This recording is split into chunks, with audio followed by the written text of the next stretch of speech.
আজ রবিবার, আর রবিবার মানেই হচ্ছে সকালবেলা একটু ঘুম থেকে একটু দেরিতে ওঠা। তারপরে আজকে ওয়েদারটাও ভীষণ ভালো ছিল, বেশ মেঘলা মেঘলা ওয়েদার, খুব একটা রোদ ছিল না, হালকা হালকা বৃষ্টিও পড়ছে এখন। শানি গিয়েছিল বাজারে, টুকটাক কিছু সবজি টবজি নিয়ে এসেছে। সবজি কিছু রাখা ছিল, তাও এই মাছ টাছ একটু মাংস টাংস আনলো, কারণ অফিস ছুটি থাকে তো, কাল থেকে তো আবার জোর কদমে অফিস শুরু হয়ে যায়, তখন আর টাইম পায় না। সেজন্য রবিবারেই চলে যায় একটু বাজার নিয়ে আসতে, যাতে এক সপ্তাহ মোটামুটি হয়ে যায়। এদিকে আমি একটু পালং শাক দিয়ে মুসুরির ডাল বানাবো, সেজন্য তারই প্রিপারেশন করছিলাম। পালং শাকটা একটুখানি বেছে রাখলাম, দুই একটা পাতা একটু খারাপ হয়ে গেছিলো আর কি। আর এদিকে মুসুরির ডাল দিয়ে একদম আমি প্রেশার কুকারের মধ্যেই চাপিয়ে দিয়েছি, কিন্তু ওই রসুন কুচি আর একটুখানি শুকনো লঙ্কা, একটু পাঁচ ফোড়ন এসব দিয়ে।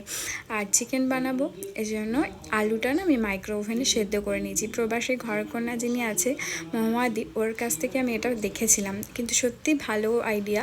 আলুটা কিন্তু দারুণ সেদ্ধ হয়ে গেছে।